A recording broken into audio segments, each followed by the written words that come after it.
میرے بھائیو، آج ہم نے دنیا کی فکروں کو اپنے دلوں پر حاوی کر لیا ہے۔ ہم رزق کے بارے میں پریشان رہتے ہیں جبکہ اللہ نے وعدہ کیا ہے کہ وہ رزق دینے والا ہے۔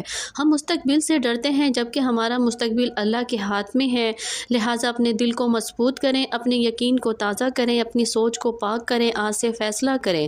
ہم منفی نہیں سوچیں گے، ہم مایوس نہیں ہوں گے، ہم اللہ سے اچھا گمان رکھیں گے۔ اور یاد رکھیں، اگر آپ کی سوچ میں ایمان ہے، آپ کے دل میں یقین ہے اور آپ کے عمل میں سچائی ہے تو اللہ آپ کو کبھی ناکام نہیں کرے گا۔ آخر میں آپ سب سے یہی کہنا چاہتی ہوں، اپنی سوچ کو اللہ کے ساتھ جوڑ لو، اپنی امید کو اللہ سے وابستہ کر لو، اپنی زندگی کو اللہ کے حوالے کر دو، پھر آپ دیکھیں گے کہ واقعی جس چیز کا سوچو گے وہ تمہاری ہوگی انشاءاللہ۔ محترم ناظرین، ہم اکثر دعا کرتے ہیں یا اللہ یہ دے دے وہ دے دے، یا اللہ وہ دے دے یہ دے دے، لیکن کبھی یہ دعا کی یا اللہ جو میرے لیے بہتر ہے وہی عطا فرما۔ اے رب، ہمیں وہ نہ دے جو ہم چاہیں، ہمیں وہ دے جو تو چاہے، کیونکہ ہماری چاہت میں کمی ہے اور تیری چاہت میں بھلائی ہے۔ ہم نادان، ہم بے خبر، ہمیں نہیں علم، کل کو تو جانتا ہے، ہر راز تو مالک ہے ہر پل کا۔ محترم ناظرین، زندگی میں بہت کچھ چاہتے ہیں لیکن کبھی رک کر سوچیں، اگر اللہ ہمیں وہ سب دے دے جو ہم چاہتے ہیں تو کیا ہم واقعی خوش ہو جائیں گے؟ کیا ہر خواب پورا ہو جائے گا تو خوابوں کی قدر کہاں؟ ہر دعا قبول ہو جائے تو سجدوں کا اثر کہاں؟ کبھی محرومی بھی رحمت ہے، کبھی تاخیر بھی نعمت ہے، جو نہ ملا وہ بھی بہتر تھا، یہی رب کی حکمت ہے۔ محترم ناظرین، اللہ ہماری دعائیں سنتا ہے، ہر ایک دعا، لیکن جواب 3 طریقوں سے دیتا ہے۔ کبھی فوراً دے دیتا ہے، کبھی بہتر وقت پر دیتا ہے اور کبھی اس سے بہتر چیز دیتا ہے۔ میرے بھائیوں اور بہنوں، ہم جلدی میں ہوتے ہیں، وہ حکمت سے دیتا ہے، ہم کم سوچتے ہیں، وہ رحمت سے دیتا ہے۔ ہم کہتے ہیں ابھی دے دے، وہ کہتا ہے صبر کرو۔ ہم کہتے ہیں یہی دے دے، وہ کہتا ہے بہتر لو۔ محترم ناظرین، اصل کامیابی کیا ہے؟ زیادہ پیسہ، زیادہ نام یا ایک ایسا دل جو اللہ سے جڑا ہو؟ کامیابی وہ نہیں جو دنیا کو دکھائی دے، کامیابی وہ ہے جو رب کو بھا جائے، دل میں سکون آ جائے، آنکھوں میں حیا ہو، زبان پر ذکر ہو، سجدوں میں وفا ہو۔ ہمیں اپنی دعاؤں کو بدلنا ہوگا، ہمیں اپنی سوچ کو بدلنا ہوگا۔ مانگنا ہے تو رب سے یہ مانگو ایمان سلامت رہے، مانگنا ہے تو رب سے یہ مانگو دل ہمیشہ نرم رہے، مانگنا ہے تو یہ مانگو کہ سجدے کبھی نہ چھوٹیں، مانگنا ہے تو یہ مانگو کہ آنکھیں کبھی نہ روٹیں۔ یاد رکھے، جو اللہ کو پا لیتا ہے وہ سب کچھ پا لیتا ہے، اور جو اللہ کو کھو دیتا ہے وہ سب کچھ کھو دیتا ہے۔ ہمیں دنیا کی چمک نہ دے اگر وہ تجھ سے دور کرے، ہمیں وہ راستہ دے مولا جو سیدھا تیری طرف کرے، ہمیں اپنی محبت دے دے، ہمیں اپنا قرب دے دے، ہمیں اپنی رضا دے دے، بس یہی سب سے بڑی طلب دے دے۔ محترم ناظرین، ہم کیا مانگتے ہیں یہی ہماری زندگی کا رخ طے کرتا ہے۔ ہم اپنی زندگی میں ہر چھوٹی بڑی ضرورت کے لیے اللہ سے مانگتے ہیں۔ جب ہم پریشان ہوتے ہیں، جب ہم کوئی مشکل پیش آتی ہے یا جب ہمارے دل میں کوئی خواہش ہوتی ہے تو ہم فوراً اللہ کی طرف رجوع کرتے ہیں۔ یہی ہمارا ایمان ہے، دینے والا صرف وہی ہے۔ لیکن کیا ہم نے کبھی غور کیا ہے کہ ہم مانگتے کیا ہیں؟ اکثر ہم دنیاوی چیزیں مانگتے ہیں، اچھی نوکری، زیادہ پیسہ، کامیابی، آرام، اور اللہ اپنی رحمت سے ہمیں بہت کچھ عطا بھی کرتا ہے۔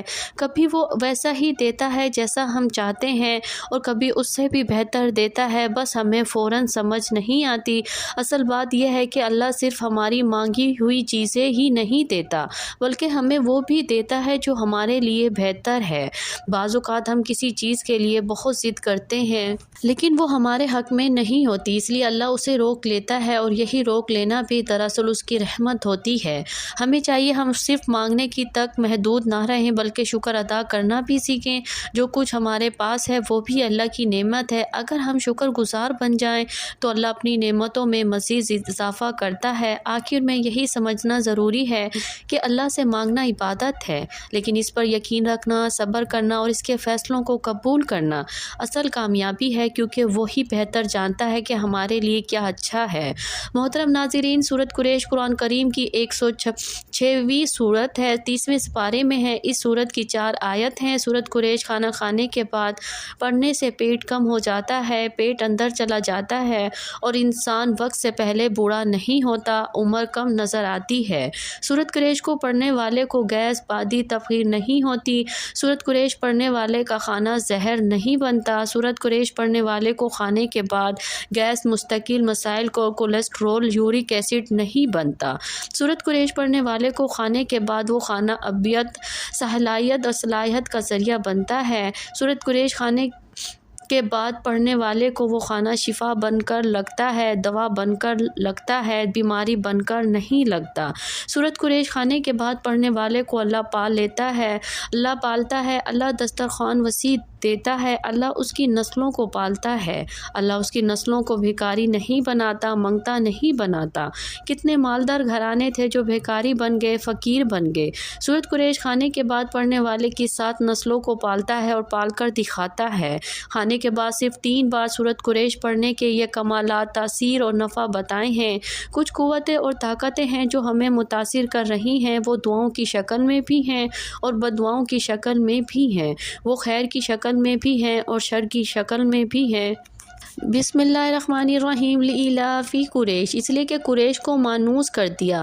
إلافہم رحلۃ الشتاء والصیف، ان کو جاڑے اور گرمی کے سفر سے مانوس کرنے کے بعد فلیعبدوا رب ھذا البیت، ان کو اس گھر کے مالک کی عبادت کرنی چاہیے۔ بیت الذی اطعمہم من جوع وآمنہم من خوف، جس نے ان کو بھوک میں کھلایا اور ان کو خوف سے امن دیا۔ محترم ناظرین، اب ہم آپ کو وظیفے کا طریقہ بتاتے ہوں۔ رات کو سوتے وقت باوضو اس سورت کو اس طریقے سے پڑھیں گے کہ اول آخر 7 بار درود ابراہیمی، اس کے بعد 101 بار سورۃ قریش پڑھیں۔ اب 101 بار سورۃ قریش پڑھ لینے کے بعد اس کا ثواب آپ آقا دو جہاں صلی اللہ علیہ وآلہ وسلم کو ہدیہ کریں گے۔ اس کے بعد تمام پیغمبران اسلام کو، پھر اہل بیت کرام خصوصاً بالخصوص حضرت امام حسن، امام حسین بن فاطمہ الزہرا، حضرت علی رضی اللہ عنہ، حضرت امیر حمزہ رضی اللہ عنہ، حضرت عائشہ، حضرت ختیجہ رضی اللہ عنہ، ان کو آپ ہدیہ کریں گے۔ اس کے بعد امہات المومنین کو بھی، صحابہ کرام کو، تابعین، اور پھر اس کے بعد اولیاء کو پھر آپ ہدیہ کریں گے۔ اس کے بعد آپ نے اپنی حاجت بیان کرنی ہے۔ یا اللہ، جن کو میں نے اس کا ثواب ہدیہ کر دیا، ان کے طفیل جو سورۃ مبارکہ میں نے پڑھی، اس کے طفیل مجھے فلاں فلاں چیز عطا کر دے۔ اب اس طریقے سے رات کو سوتے وقت مکمل تصور کے ساتھ اس کو پڑھنا شروع کر دیں، انشاءاللہ وہ کچھ ملے گا جو آپ سوچ بھی نہیں سکتے۔ معزز سامعین، اگر آپ کا کوئی خاص مقصد ہے، مطلب آپ جادو، جنات، بندش یا کسی بھی چیز کے لیے پڑھنا چاہتے ہیں، تو یہاں پر آپ نے یہ دعا کرنی ہے، یا اللہ اس مرض سے یا اس مصیبت سے یا اللہ مجھے چھٹکارا دے دے۔ اگر آپ دشمن بہت زیادہ ہیں، آپ ان سے جان چھڑانا چاہتے ہیں، یا پھر آپ کی زندگی میں مختلف مصیبتیں ہیں، نحوست ہیں، ان کو دور کرنا چاہتے ہیں، آپ اس دعا میں ضرور شامل کیجیے گا۔ اگر آپ کا تصور پختہ ہے، آپ کو یقین کامل ہے، تو چند دن میں اس کے ایسے ثمرات ہوں گے کہ آپ سوچ بھی نہیں سکتے۔ اے اللہ، میں تجھ سے ہر قسم کی بھلائی مانگتا ہوں یا مانگتی ہوں، ہر برائی سے تیری پناہ چاہتا ہوں۔ اے میرے رب، جو بھی بھلائی تو مجھے عطا کرے، میں اس کا محتاج ہوں۔ اے اللہ، مجھے حلال رزق عطا فرما، حرام سے بچا اور اپنے فضل سے مجھے سب سے بے نیاز کر دے۔ اے اللہ، میرے ہر مشکل کام کو آسان فرما، کیونکہ آسانی صرف تیرے ہی ہاتھ میں ہے۔ اے ہمارے رب، ہمیں دنیا میں بھی بھلائی دے اور آخرت میں بھی بھلائی عطا فرما اور ہمیں عذاب سے بچا۔ یا اللہ، میری جائز خواہشات کو پورا فرما، یا رزاق ہو میرے رزق میں اضافہ فرما اور برکت عطا فرما، یا فتح ہو میرے لیے کامیابی کے دروازے کھول دے۔ اے رب العزت، اے اللہ، اے ساری کائنات کے شہنشاہ، اے ساری مخلوق کو پالنے والے، اے زندگی موت کا فیصلہ کرنے والے، اے آسمانوں اور زمینوں کے مالک، اے پہاڑوں اور سمندروں کے مالک، اے انسانوں اور جناتوں کے معبود، اے عرش اعظم کے مالک، اے فرشتوں کے معبود، اے عزت اور ذلت کے مالک، اے بیماریوں کو شفا دینے والے، بیماروں کو اے بادشاہوں کے بادشاہ۔ اے اللہ، ہم تیرے گناہ گار بندے ہیں، تیرے خطا کار بندے ہیں، ہمارے گناہوں کو معاف فرما، ہماری خطاؤں کو معاف فرما۔ اے اللہ، ہم اپنے اگلے پچھلے صغیرہ کبیرہ سبھی گناہوں، خطاؤں اور نافرمانیوں کی معافی مانگتے ہیں۔ اے اللہ رب العزت، ہم اپنے گناہوں سے توبہ کرتے ہیں، ہماری توبہ قبول فرما۔ اے اللہ، ہم گناہ گار ہیں، سیاکار ہیں، بدکار ہیں، تیرے احکام کے نافرمان ہیں، ناشکرے ہیں، لیکن میرے معبود تیرے نام لیوا بندے ہیں، تیری توحید کی گواہی دیتے ہیں، تیرے سوا کوئی عبادت کے لائق نہیں ہے، تیرے سوا کوئی بندگی کے لائق نہیں ہے، تیرے سوا کوئی تعریف کے لائق نہیں ہے۔ ہمارے معبود، ہمارے گناہ تیری رحمت سے بڑے نہیں ہیں، تو اپنی رحمت سے ہمارے گناہ معاف کر دے۔ اے اللہ پاک، ہمیں گمراہی کے راستے سے ہٹا کر صراط المستقیم کے راستے پر چلنے والا بنا دے۔ اے اللہ، ایسی نماز پڑھنے کی توفیق عطا کر جس نماز سے تو راضی ہو جائے، زندگی میں ایسے نیک عمال کرنے کی توفیق عطا کر جن اعمالوں سے تو راضی ہو جائے، ہمیں ایسی زندگی گزارنے کی توفیق عطا کر اس زندگی سے تو راضی ہو جائے، ایمان پر زندہ رکھ اور ایمان پر ہی موت عطا کر۔ اے اللہ ہم تیرے احکام کی فرما برداری کرنے والا بنا اور تیرے پیارے حبیب جناب محمد صلی اللہ علیہ وآلہ وسلم کے نیک اور پاکیزہ آداب کو اپنانے والا بنا دے۔ اے اللہ ہماری پریشانیوں کو دور کر دے۔ اے اللہ جو بیمار ہیں انہیں شفائے کاملہ عطا فرما۔ اے اللہ جو بے اولاد ہیں انہیں اپنے خزانوں میں سے نیک اور صالحہ اولاد عطا فرما۔ اے اللہ جن کے جو کام رکے ہوئے ہیں وہ پورا کر دے۔ اے اللہ بچھڑے ہوں کو ملا دے۔ اے اللہ شادی شدہ جوڑوں میں محبت اور خلوص پیدا کر دے، ان کی زندگیوں میں برکت ڈال دے۔ اے اللہ تمام لڑکے اور لڑکیوں کے نصیب اچھے کر دے۔ اے اللہ جو قرض کے بوجھ تلے دبے ہوئے ہیں ان کا قرض جلد سے جلد ادا کر دے۔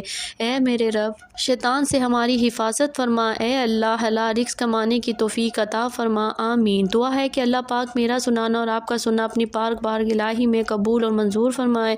ناظرین رزق میں برکت اور وسط اور کشادگی کے لیے اللہ پاک کے 99 ناموں میں سے کوئی ایک نام ضرور ٹائپ کریں۔ اللہ ہم سب کا حامی اور ناصر ہو، آمین۔ جزاک اللہ خیرن کثیرا۔ معزز سامعین امید کرتی ہوں آج کا وظیفہ آپ کو پسند آیا ہوگا، اپنی دعاؤں میں یاد رکھیے گا۔ اللہ حافظ۔